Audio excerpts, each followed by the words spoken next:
the past few decades, the research in molecular biology has achieved new heights with the advancement of science and technology.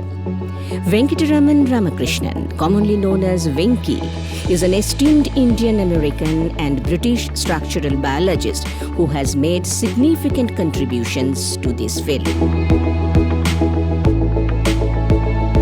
In 2009, he received Nobel Prize in Chemistry along with Thomas Tutts and Ide Yatnath for studying the structure and function of the ribosome, the molecular machine that synthesizes proteins in all living cells.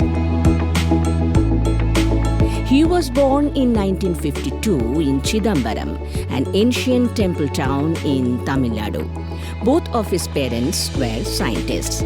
After graduated from Maharaja Sayajirao University of Baroda, he moved to US to study physics, but later shifted his interest from physics to biology.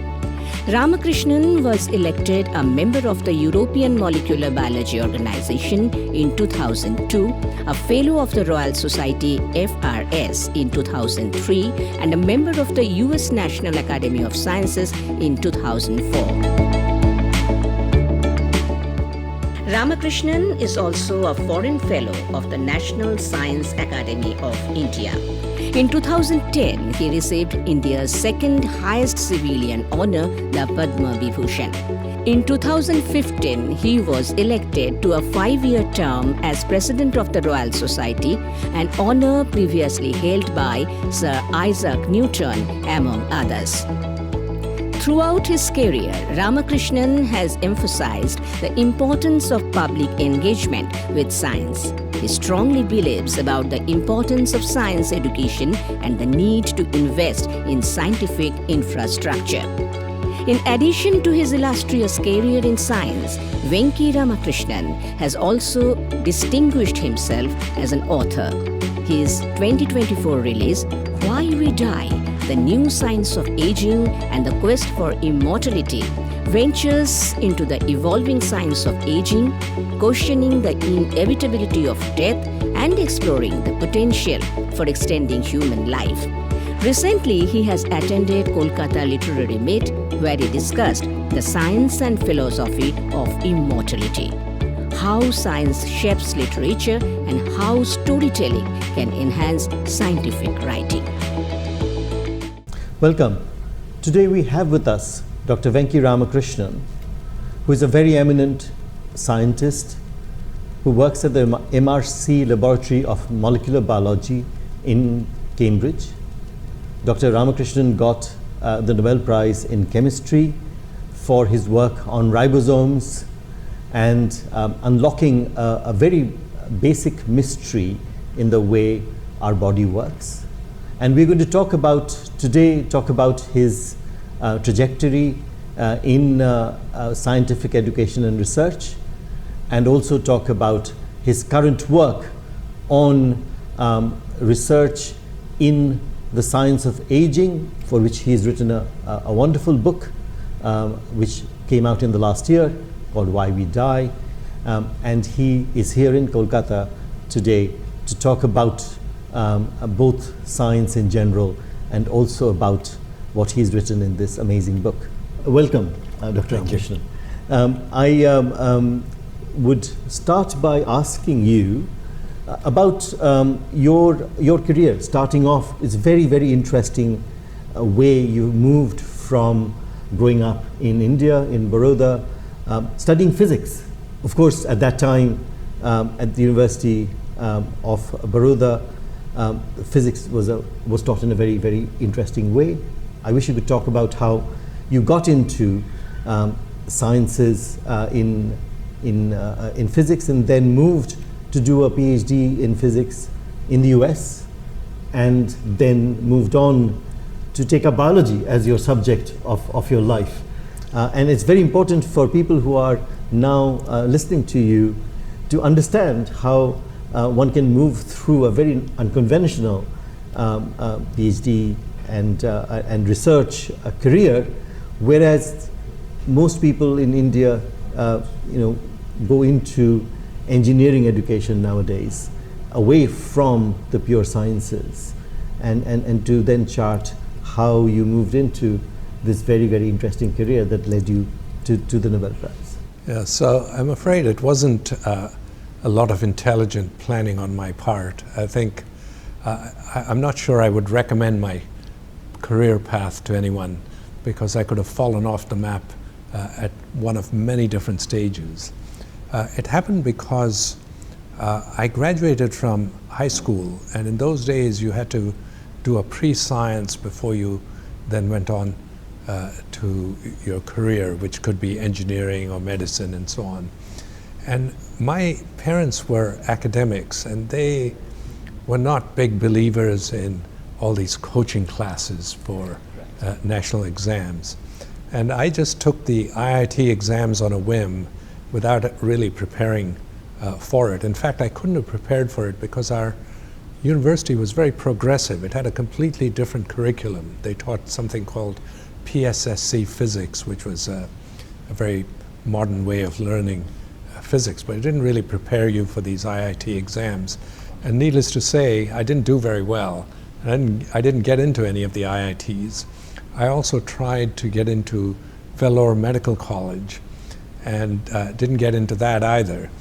And so PSSC physics, was it based on some unconventional textbooks? Or it was an unconventional textbook. It was written in the US but republished in India and adopted by some progressive universities, including mine. And it was a very empirical way of learning physics by doing and observation and some very interesting concepts. So anyway, I took all this, and I didn't get into the IITs. I didn't get into Vellore Medical College. I got into the Baroda Medical College and the Baroda Engineering School simply because I did very well on my pre-science. So if you were in the top 10 or 20, you automatically got admitted. But then my mother made me not made me, but I suppose she encouraged me to take the National Science Talent Scholarship exam. And this was done as a government program to encourage students to go into basic sciences. And it involved doing a science project and then also taking a written exam and then an interview. And oddly enough, I was one of 4 in my state, which was Gujarat, who were selected for this scholarship. And so I thought about it, and in the meantime, what had happened is a number of faculty members in Baroda had come back from the US, and they'd completely modernized the physics curriculum, and the mathematics curriculum had been similarly modernized. And so I had the chance to study things like the Feynman lectures on physics and the Berkeley physics course as part of my undergraduate training. So I thought about it and thought, well, maybe this is a sign. You know, I didn't get into these top engineering and medical programs, but I got this top scholarship, and maybe I should do basic sciences. Because science benefited from that. I guess so, eventually, maybe. But anyway, so I took that, and I studied physics, and then normally what would happen is people who wanted to go abroad would do a master's in India before applying to the US or to Europe. But my father was doing a short sabbatical in the US, and I was somehow eager to get out and move, you know, explore the US. I was 19 years old when I graduated, which is somewhat younger than usual. And so I was eager to go to the US. So I applied to a bunch of schools at the last minute, but I hadn't taken the GRE exam. I didn't have a master's. And so I went to the only university that would give me a fellowship, which was Ohio University in southeastern Ohio. And so there I was, off to the US at the age of 19 to do a physics PhD. And did you get to choose your subject within physics, or? Yes, you could. You spent the first 2 years taking, so it's not like the UK where you have to choose an advisor right off the bat. In the US, in physics departments, typically you take a year or two of courses, then you take a comprehensive exam, and then you settle on an advisor. And I had no trouble taking the exams, and physics departments are ruthless about weeding out people in these comprehensive exams. So for example, in my batch, only about 7 out of 19 made it. Okay, and the others had to either repeat it or drop out with a master's degree. Anyway, so I passed the exam, and then I realized I didn't have any sense of what research in physics actually meant. And this was in theoretical condensed matter physics. That's what I ended up choosing, but you could have asked me about any area of physics, and I was completely ignorant of what was going on in contemporary physics. I was very knowledgeable about what I was taught, quantum mechanics and classical mechanics and electrodynamics, things like that. But when it came to research, I was completely lost, and I settled on a Japanese professor named Tomoyasu Tanaka, who was a condensed matter theorist. And in some ways it was a misfit. I mean, he was good at his field, but I'm not sure he was able to convey to me a clear idea of what the real questions were and what to do. And I, on the other hand, wasn't thrilled by the problem, and my interest was drifting, and I was getting into all sorts of other things, like hiking and playing chess and so on. I was goofing around, and he was too polite to tell me to shape up. And so this continued for a while. And in the meantime, I started looking at, I used to read Scientific American, and what I found was that physics is a mature field, and the really big questions are very, very hard. Whereas in biology, it seemed like it was exploding, a bit like physics in the early 20th century. How did you come across biology in the first place? I mean, were you talking in Scientific American. Aha. Yes. So I would read all these articles, and I would say, this seems to be where a lot of the action is. In those days, Scientific American had actually the scientists writing articles themselves. Yeah, it's a very different magazine very different now. From now. Scientific American in those days was superb because all the articles were written by scientists. They had great help from the editors to make it readable, but it was primarily written by the scientists talking firsthand about their work. And if you look I remember back, Stephen Hawking wrote his Hawking radiation paper first in Scientific American before publishing it. It was just a spectacular magazine, and I'm really sorry at its evolution. It has become a kind of, almost an ideological rag, I have to say. And I hope, now the editor's resigned and they have a new editor, and I hope it improves as a result. I was exposed to all this biology, and I thought, this is where I ought to be. And I knew that many people who had started off in physics had made it big in biology. For example, the most famous one is Francis Crick. But there's also Max Delbruck, who was actually a well-known physicist before he became a phage geneticist.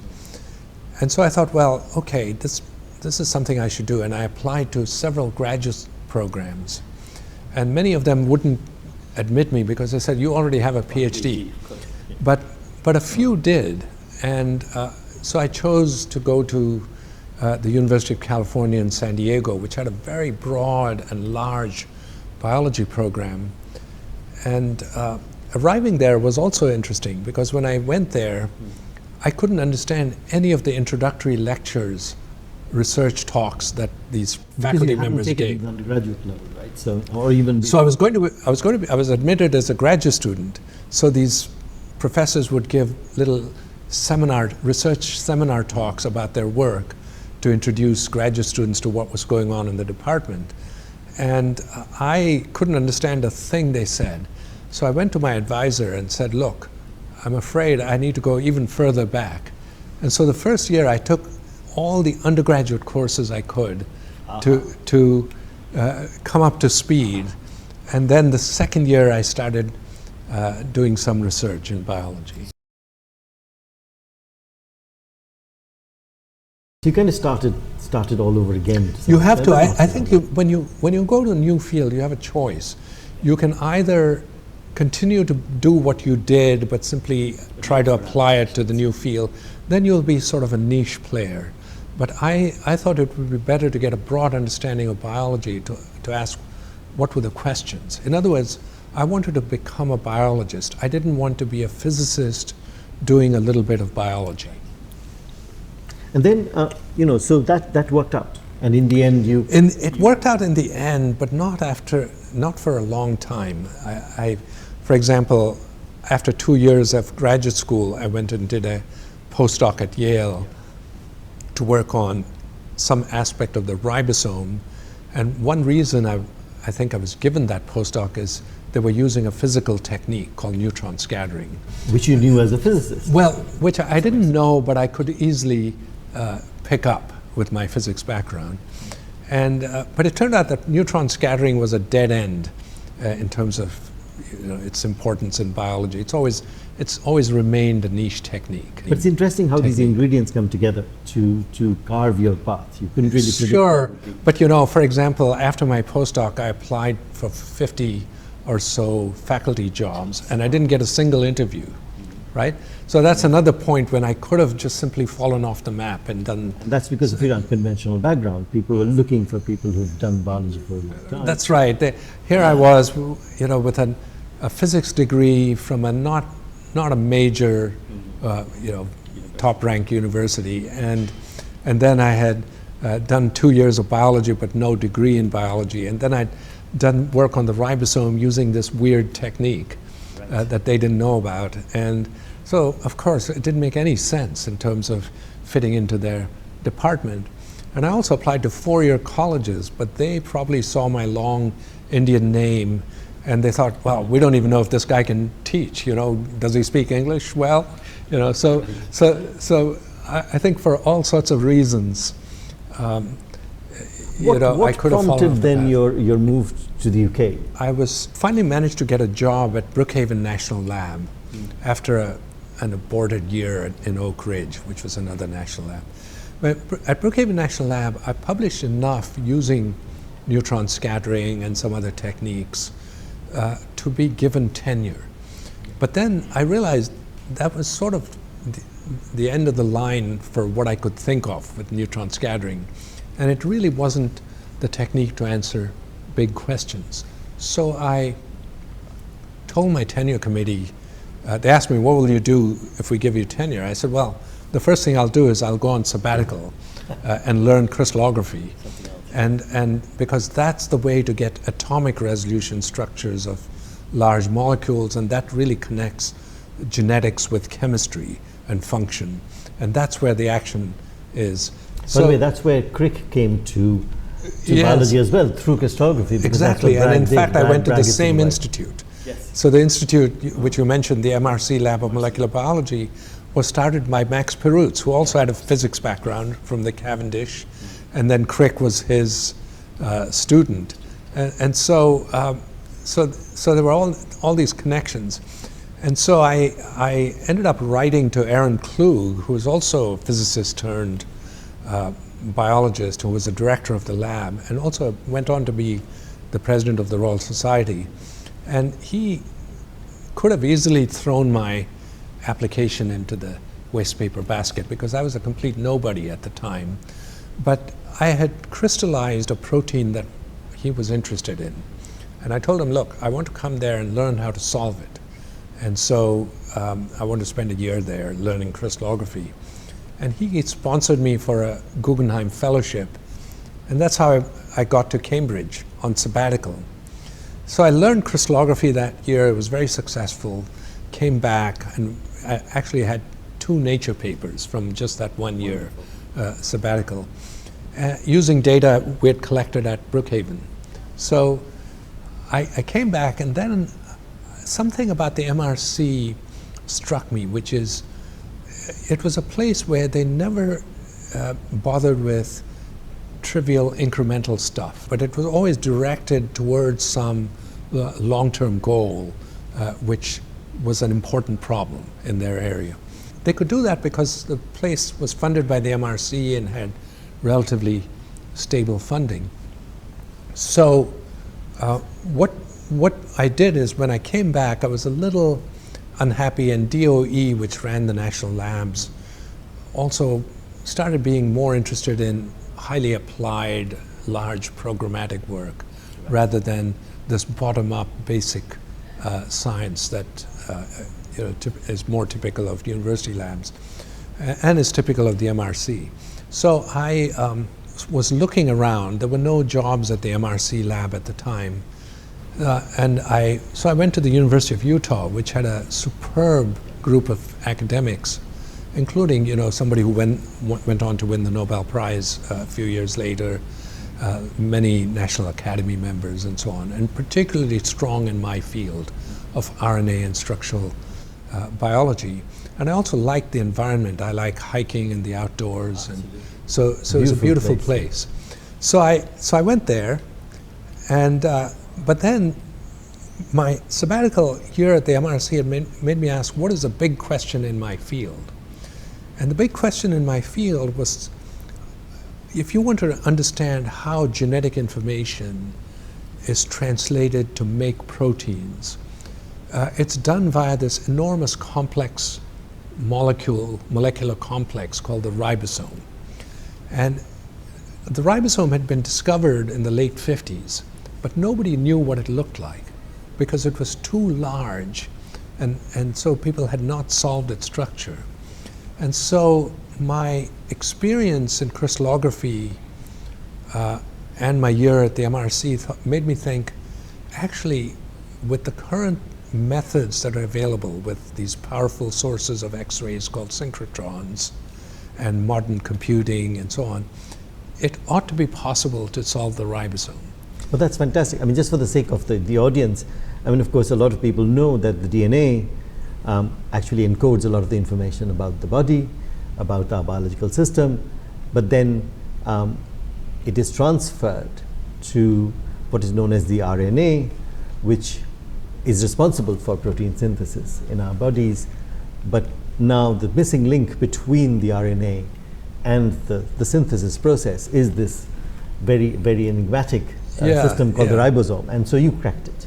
Well, a number of us did, but anyway, so I could have done it in Utah, and in hindsight, it would have, at least the first stage of it would have worked out in Utah. But then I thought, ribosomes had first been crystallized by a German group, group in Germany, by an Israeli woman, Ada Yonat, and the director of the Max Planck at Berlin named Heinz Günther Wittmann.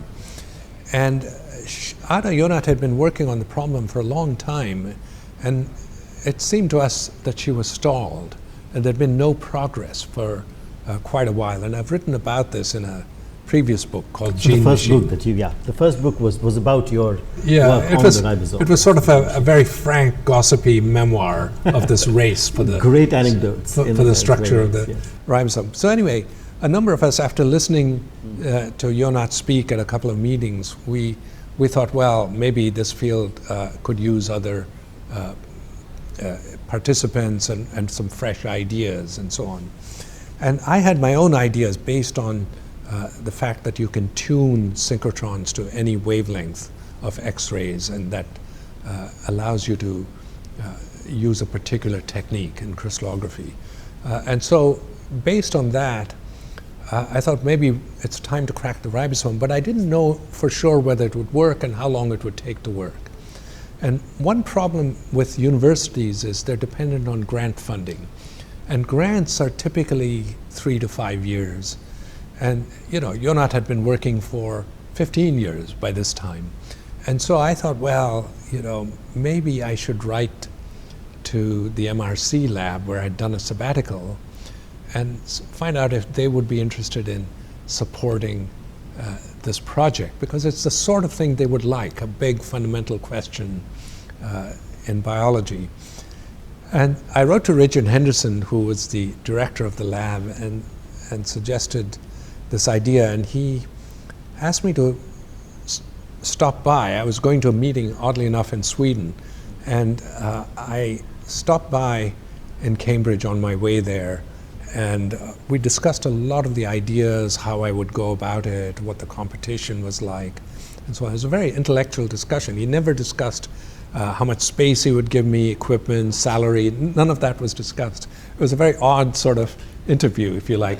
First of all, there was no job. So it was a job interview without a job. What do you like? I mean, what do you do? It was a job interview without a job. But anyway, after that, he wrote back and said they thought it was a good idea. They didn't have any space, but they would get in touch as soon as there was some. So I having lived in America for most of my adult life, I just thought this was a polite rejection.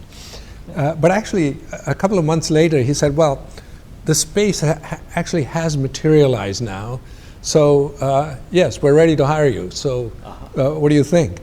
And this suddenly made me go into panic, because it's one thing to sort of explore it. Now I had to commit to it. And I had to leave the US, where we had 2 grown children, and I had to take about a 50% salary cut and leave a place where I had very good colleagues and where I liked the lifestyle, and go off to Cambridge on this whim. And from the mountains to the flatland. I thought a lot about what we should do, and then I realized this was a once-in-a-lifetime opportunity. And if I didn't sort of stop everything else and go for it, I might watch it happen, done by others, and then I would regret it. But if I gave it a shot and it didn't work, I would feel, okay, I gave it a shot. And so I asked my wife if she'd be willing to move, and she had liked her sabbatical year, but she said, look, I'll move this time, but it's the last time I'm going to move. And in fact, she's been true to her word. We can't move from Cambridge now. So anyway, we packed up all our stuff and moved. And then after a year of really very stressful problems, lots of technical problems which prevented us from getting to high resolution, we eventually were able to manage to overcome that and get a high resolution structure of this small subunit. And the large subunit was done by 2 people at Yale, Tom Stites and Peter Moore. And Peter Moore was actually my postdoc mentor. So it was very interesting competing with a group who were your mentors. They're working on 2 different scales. With two different things, but it still slightly mattered who came first. And in the end, it was sort of a tie. And the three of us, including Ada Yonat, who had, of course, started the crystallography on it. But can I ask you there? I mean, we were talking about Crick and Watson, and the most famous story of double helix and the DNA, and the fact that the equipment and the method was already there because of Bragg's work, and so in science in general, you find the discoveries are made when the time is right, the technology is right. Definitely. So was that the case here as well? Absolutely. Something had come together which was new? Of course, yeah. Because in the end, about 3 or 4 groups published X-ray structures of the ribosome after a 15-year hiatus. So why is that? Well, one is that competition is good for science. It's not good for scientists because it's very stressful. But if you don't have competition, you tend to be complacent. You don't really work quite as efficiently and as fast and think as hard. So competition actually is not detrimental to science. There's an ideological thing that, you should all collaborate. It doesn't always work that way. Sometimes collaborations are essential, like the LIGO experiment we were talking about, but sometimes competition is also good. So it's like anything else in life. But the other thing that did make a difference was that synchrotrons came online, very good detectors like CCD and then pixel array detectors. It was just the time when the digital detectors came. And so you could measure data very accurately. And then computing, also including computer graphics to look at these enormous molecules, also became more powerful. If it had been 10 years earlier, the computer graphics wouldn't have been able to even display a lot of the ribosome. It had the spectral information, it also had high resolution information, images. And of course now, I mean, so for example, this was, what, 30 years ago? Yes, 25 years. 25 years ago. And now, of course, there's more technology that's come on. I mean, if you look at so the I should microscopes and the image technology and with artificial intelligence or whatever, would you do it differently now? Nobody would solve the ribosome the way we did. How would you do it now? So now the method of choice was developed, and one of the developers was the person who gave me my job in Cambridge, Richard Henderson, who won the Nobel Prize in 2017 for cryo-EM, along with 2 other people. So the method of choice today is a technique called cryo-electron microscopy. And here what you do is you take ribosomes in solution and you rapidly cool them down to liquid nitrogen temperature. So they're not frozen like ice, but they're in a glass-like state. And then you take microscopy images of them. And there are very clever algorithms developed by a number of people to reconstruct the 3-dimensional structure from these particles. Now, this method had been around for quite a while. In fact, even when I started doing the crystallography of the ribosome, people like Joachim Frank had actually produced some really decent-looking images of the ribosome. It would have been very model dependent, though, at that No, time, it wasn't model dependent, but it was very low resolution. So it was sort of 25 angstroms. And so we crystallographers used to sneer at it as blobology. But actually, Richard Henderson had the foresight to realize, and in a seminal paper, he showed that actually electron microscopy had the potential to produce atomic resolution images if you could improve the microscope and the detector. And that's exactly what happened over 15 or so years. So by 2012 or 2013, very fast electron detectors came online, and the microscopes had improved, and new software that took advantage of these fast detectors to do motion correction came online. And as a result, these blurry images suddenly became much better resolved images. So today, probably an undergraduate project student could solve a ribosome structure in a summer using electron microscopy. And it probably could be done in 2 weeks by an expert. But with this state of hardware, and hardware by, I mean not just the microscopes, but also the back-end computer hardware. Yeah, and the software. And then the software, which relies on this hardware. What's the next step? Well, now the thing you can do, there are 2 advances. One is that with electron microscopy, you can not only get one state, but you can get a series of states, which you would only be able to do occasionally in crystallography and only with great difficulty, because you'd have to purify each state and be able to crystallize that. And these states are not always stable. You know, they can be transient and so on. So X-ray EM, cryo-EM, is giving us a much more dynamic snapshot of what molecules are like, how they're moving, and so on. And that's changing things. The other is that people can look at not very high resolution, but reasonable resolution images of molecules inside cells. So you can not only get high resolution structures by cryo-EM, but now you can also see where these molecules, how they're distributed inside cells, what is their organization, and so on. So what's happening is we're going all the way from chemistry to molecules to cell biology and their actual function in the crowd of the cell. And so that's a big excitement.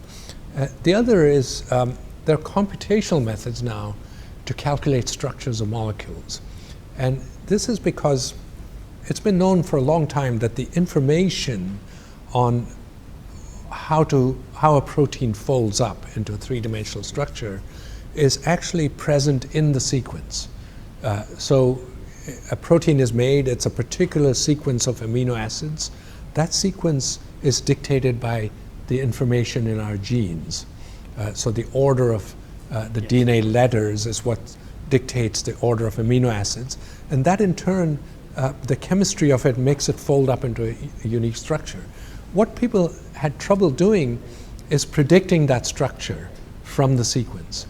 And there have been lots of computational methods, and they worked okay for small proteins. But then people like Demis Hassabis and later his colleague John Jumper at DeepMind, which is a company that Demis Hassabis founded. And they decided to tackle this protein structure problem. And I won't call it the protein folding problem, because they don't tell you how the protein folds. It tells you what the final structure should look like. And to my astonishment, a few years ago, they showed me the results of their latest version. And it was amazing how accurate it was in so much of the time. There was still some outliers where it didn't quite work, but I could see right away it was going to be a game changer. So what is happening now is that people are doing electron microscopy. Not all of the parts are highly resolved so you can interpret it in atomic detail.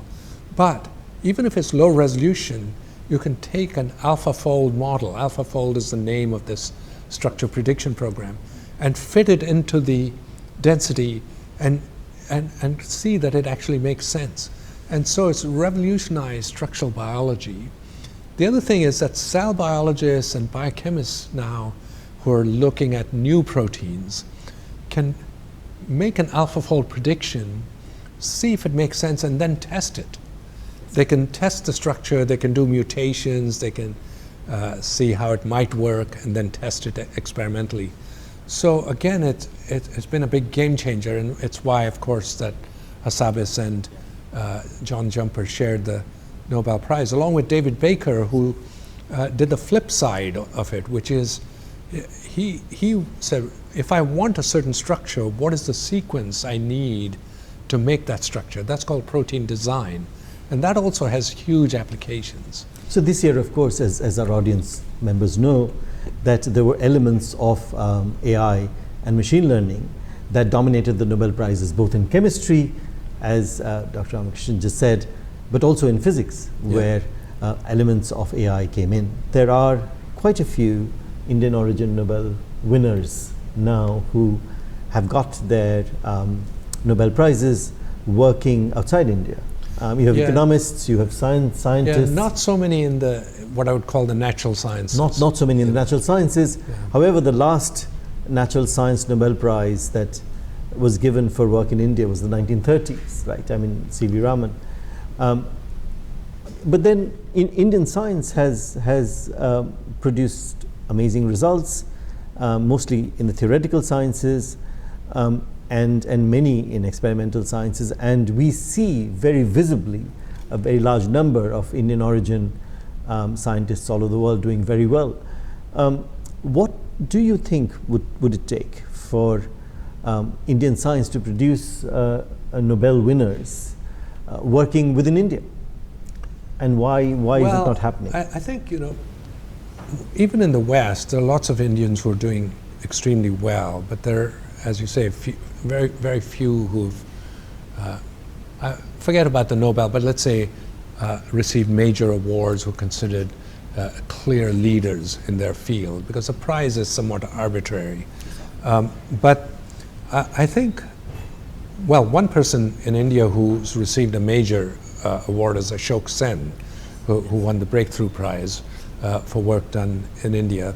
I think part of the reason people like him don't get considered for the Nobel Prize is because string theory is still a theory. It's very hard to, there's no good empirical way to verify it.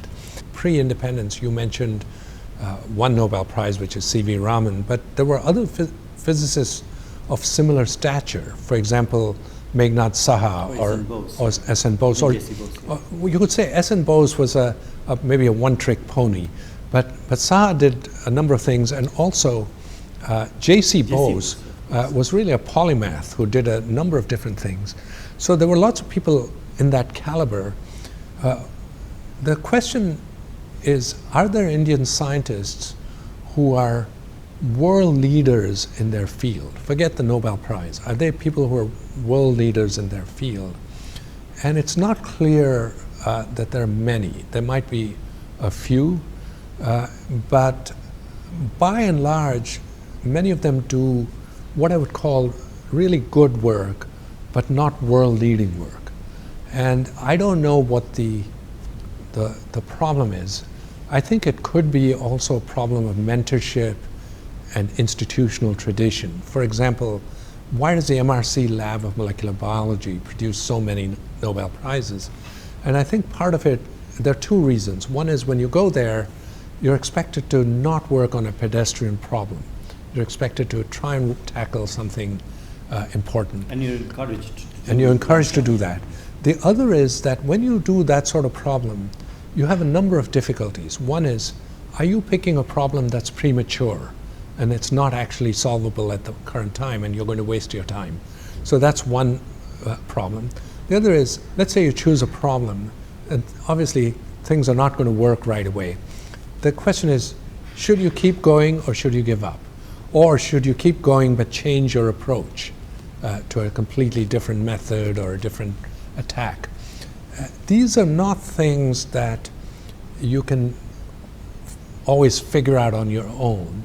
But if you're surrounded by people who've done very difficult things themselves, they can give you feedback. They can say, look, this problem is not doable right now. You should do this other thing first. Or they could say, actually, I think you're wasting your time with this approach. Why don't you try, this other approach?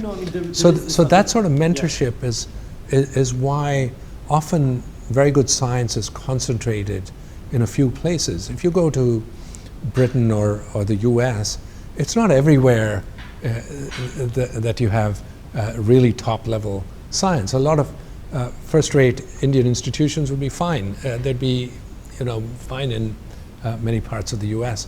It's just there are often institutions which have a tradition of excellence. Do you see the same phenomenon playing out in say sports? I mean, Indians don't win Olympic medals, and the level of mentorship is not there. And exactly, so and I'll give you a counterexample to that. Yeah. For example, Vishwanathan Anand grew up in a sort of vacuum. There were no top-level chess players in India, but nevertheless he made it to the very top of the chess world. But then what he did was he set up a chess academy in Chennai.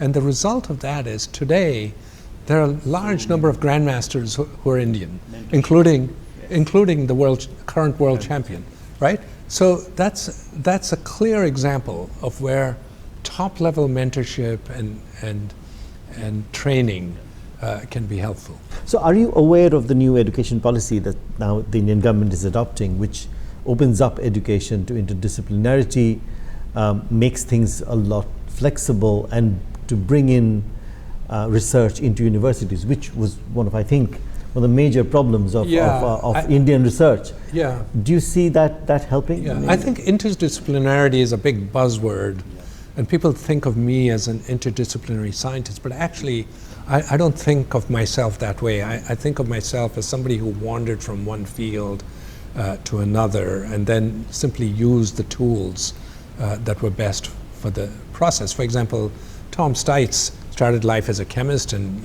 ended up as a chemist, and he did exactly the same sort of work for which we shared the prize. So I think interdisciplinarity should be encouraged, but can never be forced or artificially made compulsory or something like that. But on the other hand, the other thing you mentioned, which is research and education, the formation of these ICERs, which combine undergraduate education as well as graduate education with research. I think that's a very good step. I always thought that one of the major problems of Indian research was that they were confined in research institutes. So the younger people didn't see the benefits of it. Sure. And once the young people start seeing research happening around them and are taught by research active professors, it's going to go very different. I think we might be running out of time, so I wanted to come back to the book that you've recently written and have a very short discussion on the book, which is called Why We Die, the new science of aging in the quest for immortality. And this came out within the last year and has caused quite a stir. This book is absolutely fascinating because it looks at various aspects of aging and death. One of the most fascinating parts of it, of course, is that you are not confined to the biology of aging and death, but also you looked at the sociological and philosophical aspects of death, and maybe only in the last couple of chapters. And the last, so let's talk about the last couple of chapters, where you have gone into various ways of looking at how different cultures react to aging and death, how they react to the aging population, and how one confronts death. I mean, the expectation from death in certain cultures is that there's a life after death. In many other cultures, death is the end. And in many other cultures, coming back as something else is thought to be a good thing. So was that something that drew you into thinking about this, or you learned about this as you wrote this book? No, I thought about it in the course of writing the book, but that wasn't really the purpose. The purpose of the book was really to discuss all of the big advances in our understanding of the biology of aging that happened over the last 50 years or so. So that's really the biggest part of the book. But then I wanted to ask, well, supposing all these methods actually work out and we all end up living much longer. For example, if all of us started living to be over 100, for example, or in extreme cases, if you can even break this natural barrier of 100 or 110 or so that humans have, what if we all start living even longer than that? What would it do to society? And I think that was the question I wanted to address. People have accused me of stepping outside my area of expertise and practicing amateur sociology or prediction. But that is the point of writing a book. Yeah. And I think. But I felt I was entitled to at least a discussion. But of course, you connected very nicely with the whole point of the biology that leads to aging. Because inherent in this problem of living long and what it does to society is also how feasible it is. There's no point living for 200 years if my organs don't work or my cognition doesn't work. That's true, but the goal of the research community is not simply to extend lifespan, but to extend healthy lifespan. I mean, that is a primary goal. And the feeling also is that if you tackle the problems of aging itself, then you will also delay the onset of many of these diseases, because many of these diseases are a result of aging. For example, if you take the 4 main causes of death in old age, which are heart disease, diabetes, dementia, and cancer, all of them are correlated with age. So the highest risk factor, you could argue, is age, because whatever regulatory system that keeps these things normal is breaking down with age. And so if you were to slow down or attack many of the causes of aging, you might also postpone the onset of these diseases, so you would probably stay healthier longer. The question that is still unanswered is, what happens at the end? Will you suddenly die, or will you still have this long, slow period of decline where things are gradually breaking down? That's not a solved problem. And the current data suggests, unfortunately, that while our lifespan has increased, so has the fraction of our lives that we're unhealthy, the number of years that we spend unhealthily. So it remains to be seen. Well, thanks very much, Dr. Ramakrishnan. You gave us a lot of things to think about. We learned of a very, very unusual career in science that went from India to the US to the UK across different subjects of physics, chemistry, biology, and led to a very, very successful career. Thank you very much for being with us tonight. Indeed, thank you.